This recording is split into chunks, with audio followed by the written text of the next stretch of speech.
flottement des monnaies, c'est la détermination du prix des monnaies selon la loi de l'offre et la demande, tout simplement. Donc on a un marché d'échange qui est mondial, qui est énorme. Il s'échange pour 4 000 milliards de dollars par jour sur le marché d'échange. Et donc, pour chaque monnaie, prenons une monnaie, le yen, eh bien, il y a une demande et il y a une offre. Et donc, cette offre et cette demande varient de jour en jour. Et quand l'offre augmente par rapport à la demande, le yen se déprécie, sa valeur baisse par rapport aux autres monnaies. Quand la demande de yen augmente par rapport à l'offre, le yen se renchérit, on dit qu'il s'apprécie. On parle de flottement parce que on parle de flottement si la Banque centrale n'intervient pas sur le marché d'échange. Dans le cas du yen, en fait, la Banque centrale intervient assez souvent sur le marché d'échange. Par exemple, si elle considère que le yen est trop fort, eh bien elle va vendre du yen, et va acheter du dollar et payer avec du yen qu'elle crée. Mais pour un pays comme les États-Unis, ou pour la zone euro dans son ensemble, la monnaie est complètement flottante, c'est-à-dire que la Banque centrale n'intervient pas.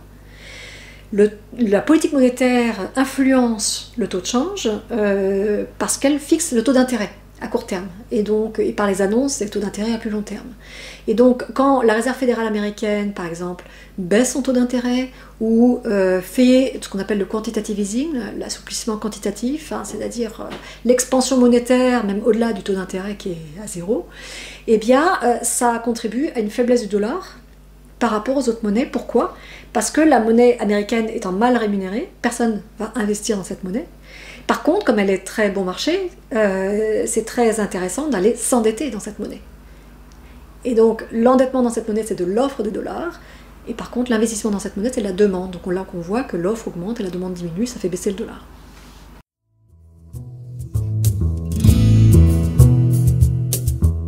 Alors sur la question de la monnaie commune, bon, il y a plusieurs versions.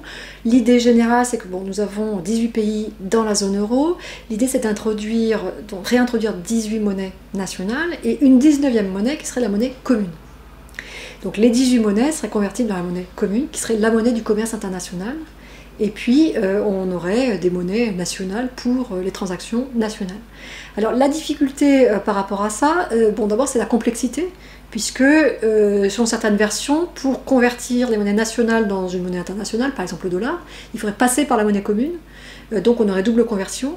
Le deuxième problème, c'est définir le régime de change de tout ça. Parce que si l'idée, c'est d'avoir des changes flottants, autant avoir des monnaies indépendantes et pas de monnaie commune. Si maintenant c'est l'idée, et en général les personnes qui proposent ça, c'est d'avoir un taux de change fixe, en fait, mais ajustable. Et d'une certaine manière, c'est un retour en arrière au système monétaire européen que nous avons connu entre 1979 et 1999, et qui a fonctionné plus ou moins bien, et notamment assez mal à partir du moment où on a libéralisé les mouvements de capitaux. On a connu une crise monétaire extrêmement violente au début des années 90, et tout de suite après, tout le monde s'est rendu compte que ce système n'était plus tenable, et qu'il fallait. Et donc ça a été le déclenchement de la marche vers la monnaie unique.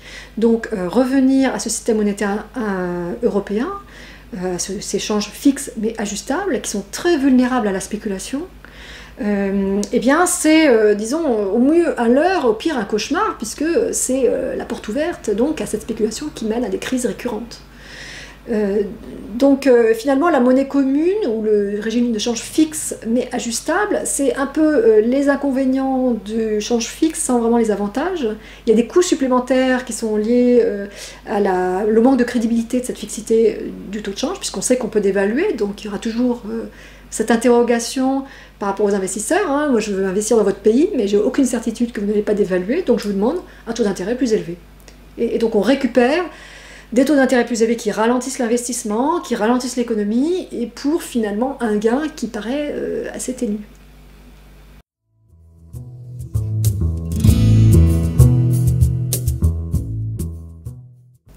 Lorsqu'on a créé l'euro, on a créé une monnaie unique. Qui dit monnaie unique dit politique monétaire unique, donc banque centrale unique.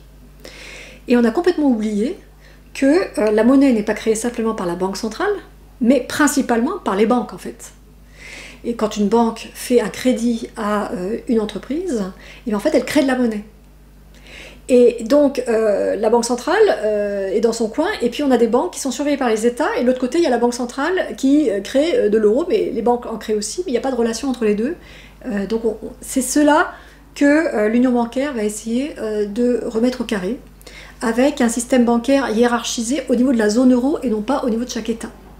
Donc c'est incorporer d'une certaine manière le projet d'union bancaire, c'est d'incorporer les banques au projet de monnaie unique.